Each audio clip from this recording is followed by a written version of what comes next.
Thanks for coming out and watching the oxymoronic Reddit professional show, where I showcase the best and worst of the internet. Here I comment on brilliant and hilarious comment chains regarding dumb shit on the internet for you to enjoy. Make sure to subscribe, hit the little bell button so that you get notifications every time we come up with a new video. Enjoy this week's show. Serious. Those of you who worked undercover, what is the most taboo thing you witnessed but could not intervene as to not blow your cover? Worked as a ghost passenger for an airline. Basically, I flew around and graded flight attendants' performance. While still parked at the gate with the door open, one flight attendant began berating passengers who were using their smartphones, which was completely permitted at the gate. She threatened to have the person in front of me thrown off the plane if she didn't put hers away. She also threatened me. After we left the gate and were taxiing to the runway, I looked back to see her sitting in her jump seat, using her phone. Took a photo of it and included that in my report. She initially denied using the phone and claimed I was being unruly on the aircraft. After she saw the photo, she changed her tune.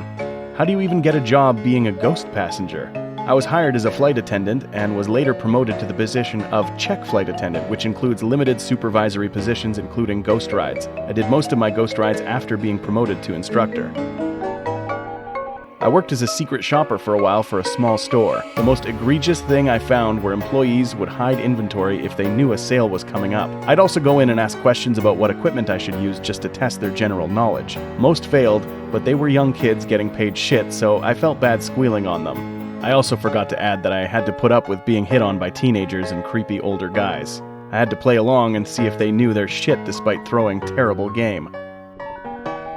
I work as a researcher studying illegal wildlife trade. In markets, I have seen critically endangered animals being sold openly for pretty low prices. I've also seen plenty of animals dead or dying in these markets with no food or water in the baking sun. But worse than that, I have friends who have had to watch slow lorises having their teeth pulled out with nail clippers and not been able to do anything. I used to investigate insurance fraud. The one thing I saw that made me the maddest was when I was working in the rundown area near the Philly Zoo and saw a strung-out mother walking with her toddler and jerking his arm and screaming at him for not keeping up with her quick walking pace. The kid was not even 2 years old. I really wanted to get out of the car. The funniest one was where I had to go undercover in a bar to investigate this one person. You ever see the Stallone movie Over the Top? Yeah, that's pretty much what this guy ended up doing right on the bar, right in front of my hidden camera, and looking direct into my camera lens. It was awesome. The arm wrestling match went on for minutes, and this by a guy too hurt to work. At times, it was very entertaining to work undercover. Was secret shopping at a high-end restaurant, around $100 per plate. The busser came over and refilled my water glass that I had already drank out of and overfilled it. So he poured part back in the pitcher from my glass and proceeded to refill everyone else at the table from the same pitcher. I really wanted to throw a fit, but could only include it in my report. Ew. I worked for an armored car service for a while as an undercover guard. When a place had a lot of money or if it was a risky area, 2 plainclothes guards would arrive before the truck. I would scout the place and outside to make sure the uniform guys could get in and out safe. We wore a color of the day and the local cops knew who we were, as did the uniformed guards. It was a pretty easy job, and I only once waved off a pickup because of a bunch of Latin kings sitting on the benches out front. I hung out a while to see what was going on and hoping they would leave so we could make the pickup. As I sat on a bus bench across the road, I watched one of the guys take out his needlepoint. I never would think that a gang member would tote his needlepoint to a stick-up job. Edit, only the top paragraph showed up. I guess I f***ed up format or something. I'm not good on my phone.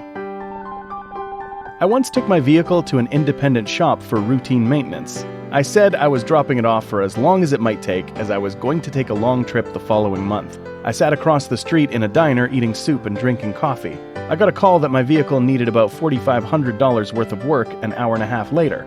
It never left the parking spot. I told them I didn't want anything done. They said it was half apart already. You, Firestone. I'm an assistant service manager at a dealership. That Firestone was turned into a parking lot. When I worked QA for a video game publisher, they had me work an E3 as a secret player. Basically, I got to play new games for that publisher and act like they were amazing in front of press. While I was taking a break, I saw one of the producers hooking up with a booth babe. He didn't recognize me, but I knew he was married and had a kid on the way. I didn't say shit. He got laid off when the rest of us did about a year later, but that's just kinda how E3 goes.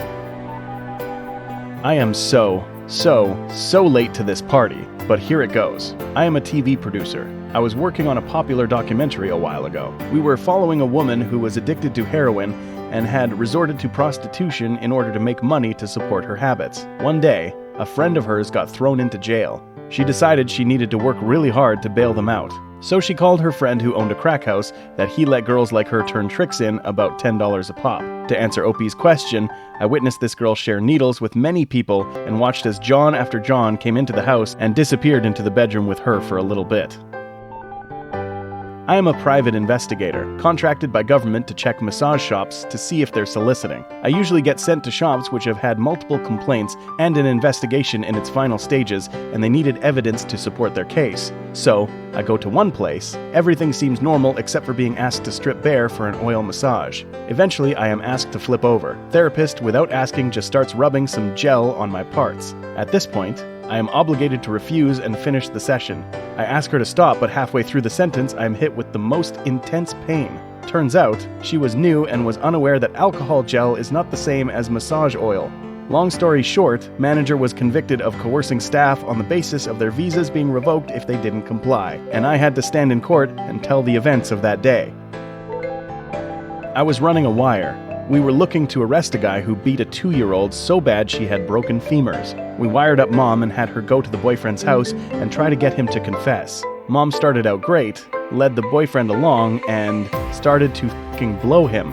He then fucked her. The man who beat her daughter so bad she was life-flighted. She fucked him on wire. I was punching my dashboard and wishing I could arrest her as well. It was awful.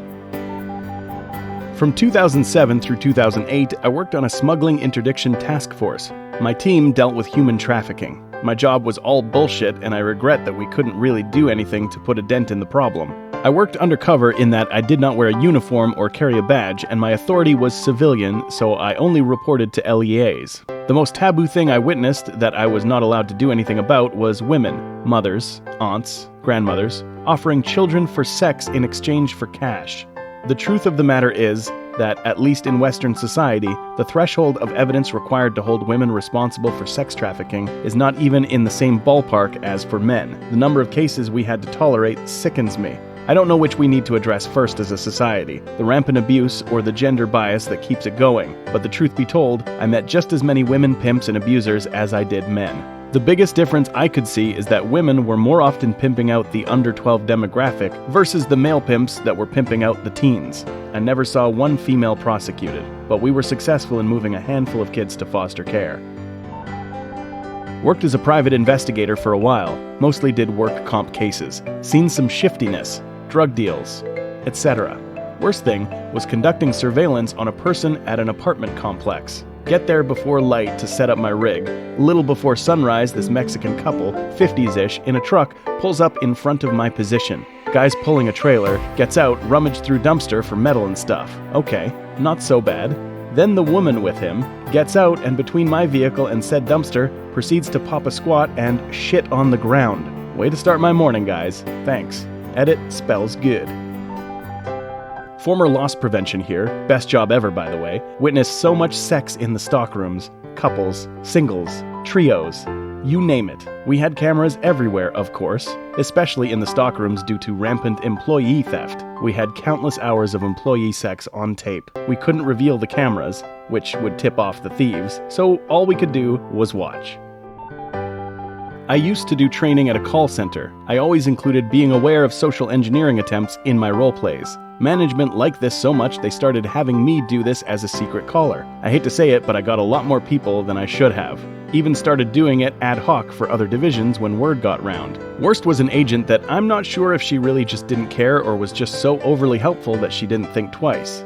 But man, I could have stolen 3 or 4 people's identities if I was actually running a scam.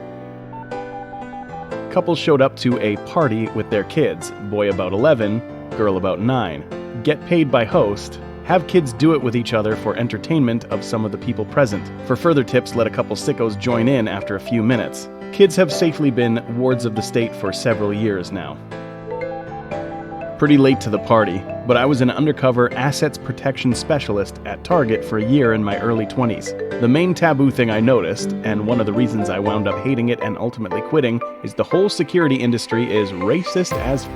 Everyone from the uniformed guards at the door to the police that did the arrests. We had policies in place to prevent targeting minorities, but it didn't do anything. Nearly every time we called the police to arrest a black person, they would at minimum get tackled, even if they weren't resisting. We had one white guy who was addicted to heroin that we had caught stealing video games several times, and had even punched my boss, and he was arrested so gently you would have thought he was made of porcelain. That job wore on my soul, for real. I finally have one. I was JTF-6 and we covertly patrolled for drug harvesting activity, aka drug plots. My partner and I had eyes on this one location. We had to observe them for a period of time to generate a decent salute report. We see this wild-ass road warrior oogla looking kid come hauling ass up on his dirt bike with who we thought was his mom or grandma. Then we witness some incestuous, or at the very least underage, relations by the feral kid and the she-beast he brought with him. The whole time we're just sitting there in our hide, grossed out and unable to move or intervene, or we'd blow our cover and the whole op. I was working a detail a few years back in the Parks District of our county. We've had complaints and issues with men engaging in sexual activity in vehicles and restrooms. I volunteered to be a decoy with a wire to see if the issue was out of hand. I was hanging out in my vehicle and decided to go near the men's restroom for a bit. It wasn't long when a vehicle with out-of-country plates parked, an elderly gentleman driving. I kept my position at the restroom entrance when he walked up. I could tell he wasn't there to use the restroom. He chose the first stall and acted as if he had to urinate. Then I heard it. He was masturbating pretty vigorously and the sound was awful. He leaned back out of the stall to see if I was still there. I wanted to get the hell out of there. The look on his face, licking his lips with drool running down his chin. I'm not quite clear of the conversation, but he either finished or lost interest. As he was walking out of the restroom, he reached out and grabbed my twig and berries. I froze, was shocked, and didn't know what to do from there. My partners were in an enclosed garage watching and listening to the entire thing. After running this guy's information, it came back the car belonged to a diocese out of Dayton, Ohio, and the elderly male was the priest. I never volunteered for that shit again. Edit spelling. I made my partner blow me. Well, not exactly, but we were on a midnight following a burglary team. We were sitting in our unmarked auto in an alleyway when they made us. I had no other play except to grab Richie by the back of the head and shove it into my lap. One of the team comes up to the car, says something unfortunate about our assumed sexualities, and proceeds to knock the place over. These guys were in the cells all night screaming that we were blowing each other. The bad guys went away for a little while. I got to write the most epic report in the history of policing, and Mike got a medal for blowing me. Saw bored adults wanting to give drugs to little kids to see what they would do while high. Couldn't intervene legally, but was able to use normal social discouragement and shaming to stop them. Specifically, there was one girl who thought it would be hilarious to get a little kid high. The kid was probably about 10 or 11. Exactly the age you should never be doing drugs. She seemed really oddly excited about it, like it was the best idea in the world or most exciting thing she had ever come up with. And the other guy with her just wanted to appease her to get in her pants, or had no morals, or whatever. So nobody in this group of people thought to stop it or say, no, come on, except me. Some things are just wrong. I don't really have anything against adults using drugs, personally, but giving them to young kids is about the most trashy thing you could do. PI here was in a shitty neighborhood and saw a guy beat his girlfriend pretty badly. Made an anonymous tip to the police, but they got there way too late and the girlfriend ended up going back to the guy anyway. I watched an 8-year-old boy get punched in the face by his mother who was about to sell me an ounce of MJ. We waited as long as we could to not burn the CI, then locked her up on both charges, even though I wanted to bash her face in right there. I work in compliance for factories in Asia. The main focus of my job is to make sure the factories are following rules set by who contacts them to make something. I let a group of about 30 work overtime after they all stood outside my office asking why I am not allowing them to make more money before the upcoming holiday. Worked for a company that done inventory, point-of-sale sales, and other food-related software. Seen a number of things happen in hotel and hospital kitchens that should have those places shut down. All being very high-end clients also. Since then, I've never eaten food from a hotel, and if I'm ever in a hospital, I'm refusing that also. That was the Riviera Casino here, sadly. I used to clean kitchens at Disneyland for my last job, and holy hell, the amount of grease crud buildup in the steakhouse kitchen was definitely not as a result of the building being closed for a while, result of the fixture sale. Buildup like that takes time between all the equipment. Surprised it didn't catch fire. If you enjoyed this week's effective way to waste time, hit that like button and subscribe for more content like this. If you are enjoying the series, leave me a comment below. A special shout out to the content creators. You frickin' rock.